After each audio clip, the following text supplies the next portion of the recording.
RRB JE 2025 का short notice out हो चुका है और सबसे बड़ी बात यहाँ पे है जो कौन कौन से बच्चे इसके लिए एलिजिबल है। मैथ्स और रीजनिंग या हम सीबीटी 1 को कैसे समझ सकते हैं, कैसे उसमें एक्सेल कर सकते हैं, बढ़िया स्कोर कैसे करेंगे। सर ये मन ही नहीं लगता है पढ़ने में, सर बोर हो जाता हूँ। लेकिन बेटा अगर एग्जाम क्रैक करना है, अगर आपको रेलवे में जूनियर इंजीनियर का पोस्ट चाहिए तो आपको जनरल अवेयरनेस भी पढ़ना पड़ेगा, इसके जितने भी सिलेबस है उसको भी पढ़ना पड़ेगा। जो गलत है उनको एनालाइज कीजिए, गलत किस टॉपिक से हो रहा है उसको हम वापस से पढ़ेंगे। वीक पार्ट को आइडेंटिफाई होने पर फिर से सीखने की कोशिश करें। नमस्कार, आप सभी का इंजीनियर्स वाला के ऑफिशियल यूट्यूब चैनल पे स्वागत है। मेरा नाम कुशल आनंद है और हमारे साथ आज कृष्णा सर हैं। 2570 एक ऐसी डिजिट है जो बहुत सारे बच्चों को परेशान करके रखा है। बहुत सारे बच्चे ये भी प्लान कर रहे हैं कि क्या हमें कोई आंदोलन करना है या नहीं करना है, बट कुछ ऐसे बच्चे हैं जो तैयारी में जुटे हैं। आप बिल्कुल समझ रहे हैं, सही समझ रहे हैं। मैं आरआरबी जेई 2025 की बात कर रहा हूं जिसमें मात्र 2570 वैकेंसी दी गई है।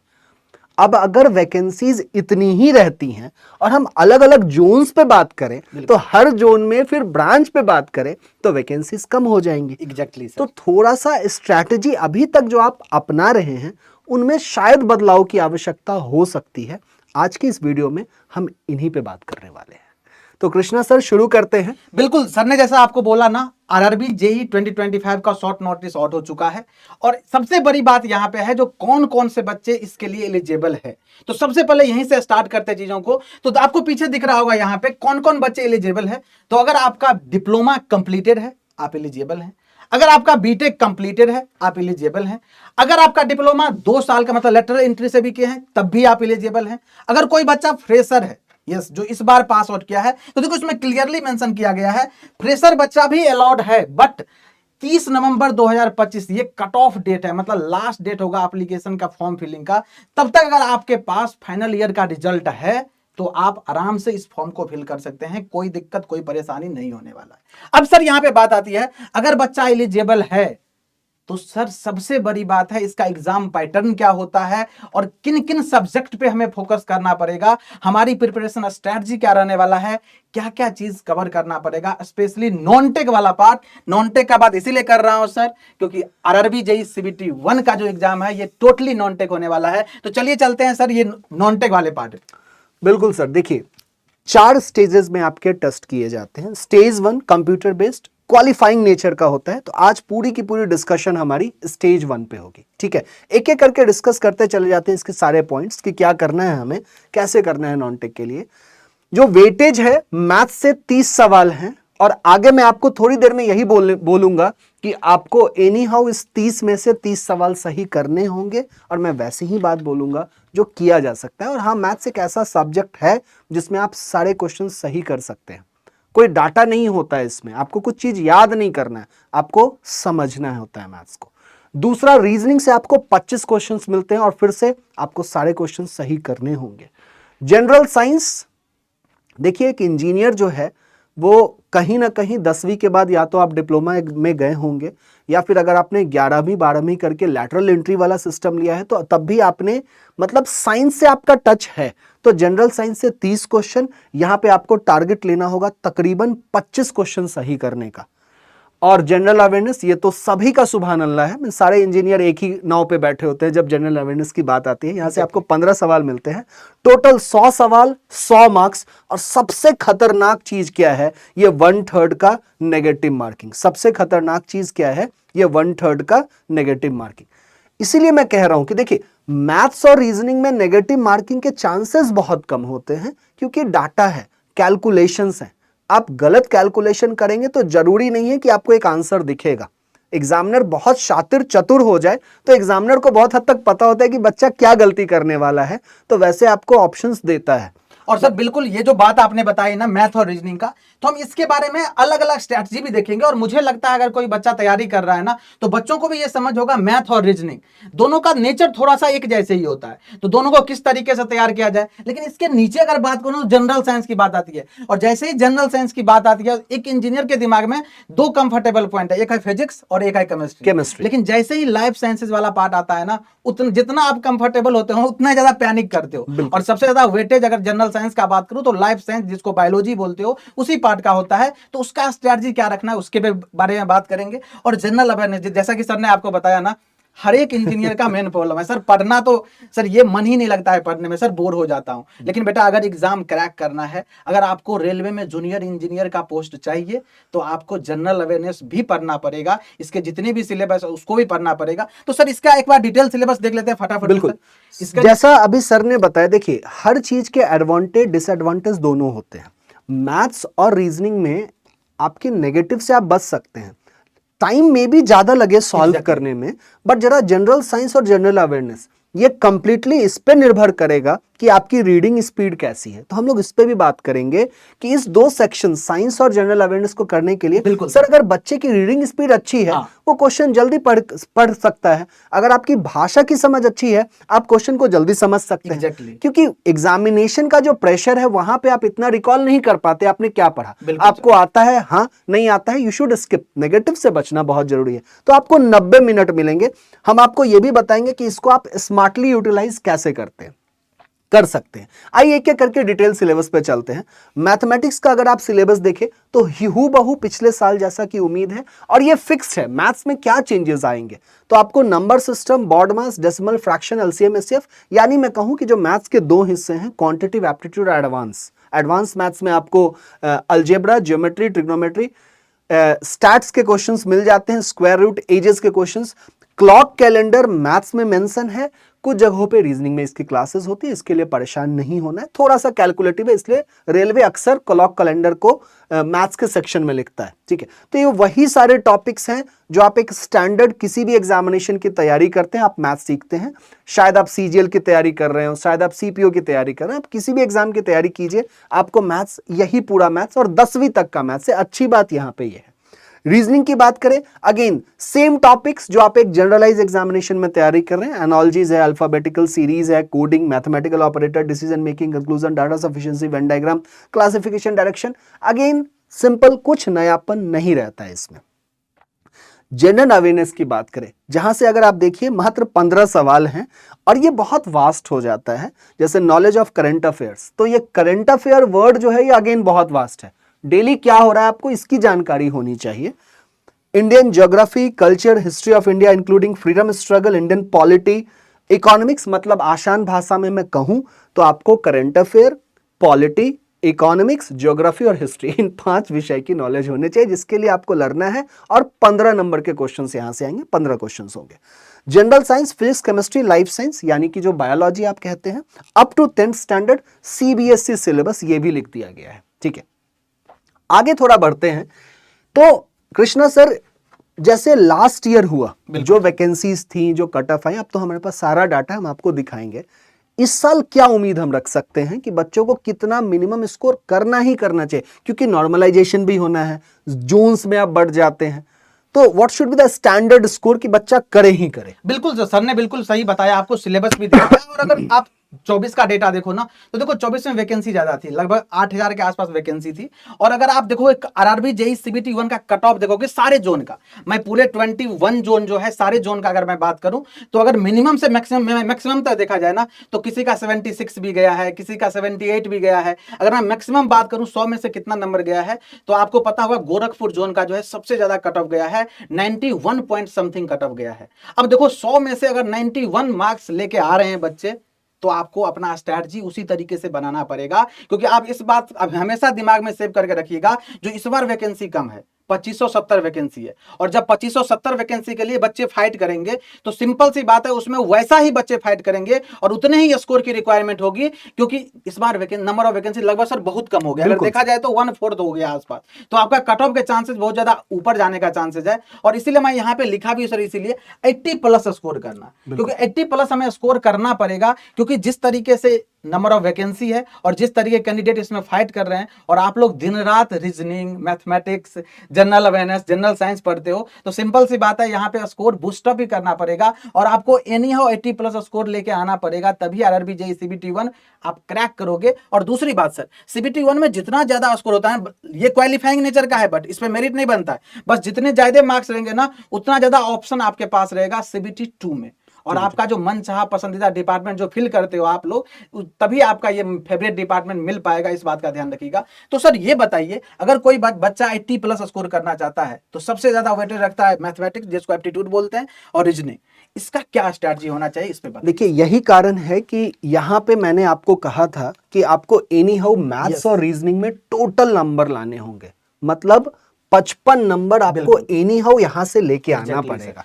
क्योंकि अभी जो सर ने एग्जांपल दिया, बच्चा 91 पॉइंट कुछ नंबर लेके आया, जरा सोचिए क्या उसने मैथ्स और रीजनिंग में गलती किया होगा? नहीं किया होगा।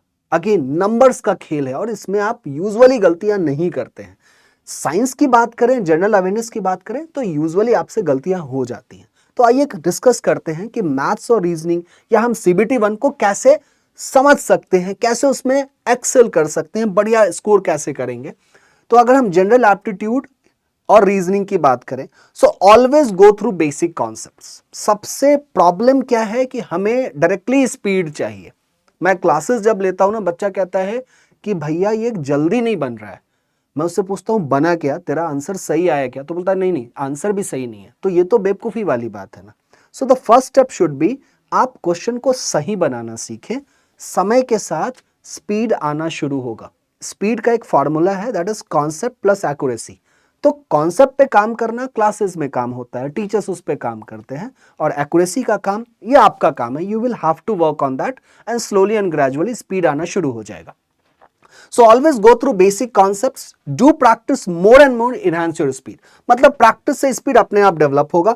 All chapters must be completed. RRB इसमें बहुत ईमानदार है, जैसा सिलेबस वैसे क्वेश्चंस, ऑलमोस्ट हर टॉपिक से आपको क्वेश्चंस देते हैं। एग्जैक्टली सर, बहुत बेहतर। रीजनिंग के लिए ट्रिक्स जरूर सीखें। रीजनिंग में कुछ ट्रिक्स हैं जिससे आप बहुत जल्दी क्वेश्चंस को सॉल्व कर सकते हैं। वो उसके लिए आप यूट्यूब रेफर कर सकते हैं। जिस भी टॉपिक की बात हो, बस आप यूट्यूब पे सर्च कीजिए टॉपिक नेम, आपको बहुत सारे सेशंस मिलेंगे।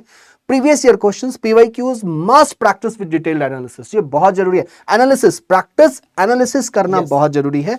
जो चैप्टर टफ लग रहा है, ऐसा जरूरी है ना कि कुछ ना कुछ तो डिफिकल्ट होगा, सब आसान हो ही नहीं सकते, हर दिन अच्छा एक जैसा हो ही नहीं सकता है ना।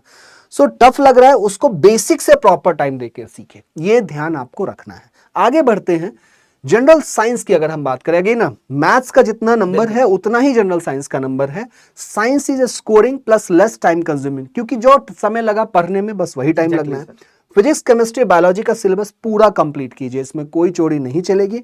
किसी भी यूट्यूब चैनल, टीचर जिनके साथ आपका समीकरण बढ़िया बन रहा है, जिनकी आपको भाषा समझ में आ रही है, तरीका समझ में आ रहा है, का मदद जरूर ले, क्योंकि वहां पे भी साइंस में भी चीजों को याद करने के ट्रिक्स हैं। Exactly sir. ठीक है, एग्जांपल्स ऐसे मिलते हैं जो आप लंबे समय तक अपने दिमाग में रिटेन कर पाते हैं। PYQs मस्ट प्रैक्टिस करें विद डिटेल एनालिसिस। फिजिक्स में न्यूमेरिकल्स की प्रैक्टिस अगेन जरूरी है, क्योंकि यहां पे आप नेगेटिव से बच सकते हैं। अगर न्यूमेरिकल है, कैलकुलेशन है, कैलकुलेशन गलती है तो ही नेगेटिव है। अगर गलती है तो शायद ऑप्शन में नहीं होगा, तो आप रीचेक उसको करेंगे। ठीक है, daily facts and exceptions is very important for examination. कुछ एक्सेप्शंस होते हैं, उनको ध्यान में रखना है, डेली फैक्ट्स को ध्यान में रखना है। जनरल अवेयरनेस, ये देखिए 15 नंबर की बात है, लेकिन ऐसा नहीं है आप पूरे 15 छोड़ देंगे, क्योंकि अगर मैं बात करूं ना इसमें, तो इसमें भी नंबर चुराना पड़ेगा सर। बिल्कुल, जो 15 नंबर आपने बोल रहे हैं ना सर बार बार, ये 15 नंबर में से हमको चुराना पड़ेगा। और चुराने में मतलब जितना मैक्सिमम आप कर पाओगे। देखो, किसी का सर पॉलिटी अच्छा होता है, बिल्कुल, किसी का इकोनॉमिक्स अच्छा होता है, या किसी का हो सकता है फेवरेट सब्जेक्ट भी हो, किसी का हिस्ट्री अच्छा होता है, किसी का जो करंट अफेयर्स वाला पार्ट है वो अच्छा होता है। तो देखो, इसमें चीजें जितना आप कर पाओगे ना 15 में से, आप अपने दिलचस्पी वाले टॉपिक्स को बिल्कुल पढ़िए। अभी मैंने 5 टॉपिक्स कहा है इसके लिए, current affairs, geography, history, polity और इकोनॉमिक्स। तो ऐसा तो होगा ना कि 2-3 में आपकी दिलचस्पी है। एग्जैक्टली। तो 15 की अगर लड़ाई नहीं लड़ना चाहते हैं तो कम से कम 8-10 की तो लड़ाई लड़िए। बिल्कुल सर, तुरंत तलवार नहीं डालना है। ठीक है, तो सुनिए, जिनके ये सब्जेक्ट्स कमजोर हैं वो इंपॉर्टेंट टॉपिक को पहले से तैयार करें। ठीक है, हिस्ट्री, पॉलिटी, ज्योग्राफी में ट्रिक्स का उपयोग करें, क्योंकि इन जगहों पर ट्रिक्स है, आपको यूट्यूब पे मिलेंगे। ठीक है, करंट अफेयर में मंथली मैगजीन पढ़ना शुरू करें। पता है थोड़ा सा बोरिंग काम है, आप लोग कहेंगे हम इंजीनियर हैं, हमें मंथली मैगजीन क्यों पढ़ना है? आपकी मजबूरी है, इस बात को समझिए। इनमें आप YouTube का भी मदद ले सकते हैं, बुक्स से नहीं तो YouTube पे, क्योंकि खुद से पढ़ने में थोड़ा सा बोझ सा लगता है, सुनने में थोड़ा मेहनत कम लगता है, और हम सब लोग कामचोर तो होते ही हैं। आगे बढ़े। आफ्टर कंप्लीशन ऑफ सिलेबस अब क्या करना है? एक बार आप सिलेबस पूरा कर लें, फिर क्या करें, तो देखिए प्रीवियस ईयर क्वेश्चंस जरूर सॉल्व करना शुरू कीजिए, उसका एनालिसिस बहुत जरूरी है। डेली कॉन्सेप्ट्स रिवाइज कीजिए, questions practice with timer, timer के साथ शुरू करना होगा आपको। 100 सवाल 90 मिनट है आपके पास, इस रियलिटी को समझिए। ज्यादा से ज्यादा मॉक टेस्ट लगाएं। अगेन शायद वो घिसी पिटी बातें हैं, क्यों आपको लग रही है, क्योंकि बहुत बार आपने सुना है, शायद आपने इस पे काम नहीं किया, तो ये आपको काम करना होगा। गलत सवालों को एनालाइज जरूर करें। हम यूजुअली मॉक लगाते हैं, गलती हो गई कोई बात नहीं, नंबर अपना जोड़ हिसाब कर लिया, फिर सोचा यार कम हो गए। जो गलत है उनको एनालाइज कीजिए, गलत किस टॉपिक से हो रहा है उसको हम वापस से पढ़ेंगे। वीक पार्ट को आइडेंटिफाई होने पर फिर से सीखने की कोशिश करें। आपको पता चलेगा कि यह हिस्सा वीक है, हम नहीं समझ पा रहे, तो उसको दोबारा सीखेंगे ना, तो सीखेंगे, ऐसा नहीं है। और सबसे इंपॉर्टेंट बात, याद रखना, यही जो रास्ता है जो आपको मंजिल तक पहुंचाएगा। ये बहुत रियलिटी वाली बात है कि यही रास्ता है जो आपको मंजिल तक पहुंचाएगा। कोई शॉर्टकट नहीं है। आपने बहुत बार ये लाइन सुना होगा, there is no shortcut to success. तो आप अगर शॉर्टकट, ट्रिक्स अलग है, रीजनिंग में जीके याद करने के ट्रिक्स अलग है, बट सिलेक्शन का कोई शॉर्ट ट्रिक नहीं है। आपको एक ना एक बार जिंदगी में आपको कठिन परिश्रम करना होगा। और हाँ, ये वो साल आप बना सकते हैं, 2025 वो सुनहरा साल हो सकता है जब आप एक्सेल कर सकते हैं, इस पेपर को क्लियर कर सकते हैं। ठीक है, तो कृष्णा सर आगे चलते हैं। बिल्कुल सर, और लास्ट में कुछ, ये तो सारी बातें बात कर ली, कुछ हमारे पास एफएक्यू सेशन है बच्चों के लिए, जो बच्चों के मन में बहुत सारे क्वेरीज रहता है। तो यहाँ पे मैं बच्चों का क्वेश्चन ही लेके आया हूँ। जैसे बहुत सारे बच्चों का रहता है क्या 2025 में एज रिलैक्सेशन मिलेगा, तो आपको क्लियरली जो शॉर्ट नोटिस आया उसमें भी मेंशन है, जो 18 से मिनिमम एज और मैक्सिमम 33 है, और जो फाइनल नोटिफिकेशन है उसमें भी मुझे लगता है यही रहने वाला है, क्योंकि ऑलरेडी इन्होंने लास्ट ईयर जो है एज रिलैक्सेशन दे चुके हैं, तो इस बार कोई एज रिलैक्सेशन नहीं मिलेगा। इसके बाद क्या फाइनल ईयर का स्टूडेंट अलाउड होंगे, तो मैंने आपको बताया अगर नवंबर तक जो लास्ट डेट है फॉर्म फिलिंग का 30 नवंबर तक, अगर आपके पास फाइनल ईयर का रिजल्ट है, तो चाहे आप डिप्लोमा बैकग्राउंड से हो, चाहे आप बीटेक बैकग्राउंड से हो, आप बिल्कुल इस फॉर्म में फिलअप कर सकते हैं, मतलब एप्लीकेबल है इसके लिए। क्या आरआरबी जेईई का एग्जाम न्यू इंटरफेस से करवाया जाएगा, तो मैं पहले बता दूं आप लोगों को पता भी होगा, एसएससी जेईई का वेंडर वगैरह चेंज हुआ है, आरआरबी जेईई का वेंडर चेंज नहीं हुआ है। तो जैसा जो हो रहा है वैसा ही होगा, क्योंकि सारे एग्जाम जो चल रहे हैं आरआरबी के, बाकी जो नॉन टेक वाले भी एग्जाम हो वो सेम ही पैटर्न पे रहने वाला है। कुछ भी अपडेट अभी तक, आज जो मैं वीडियो बना रहा हूं अभी तक नहीं आया है, तो वही पैटर्न रहने वाला है, आपको बिल्कुल भी वरी नहीं करना है।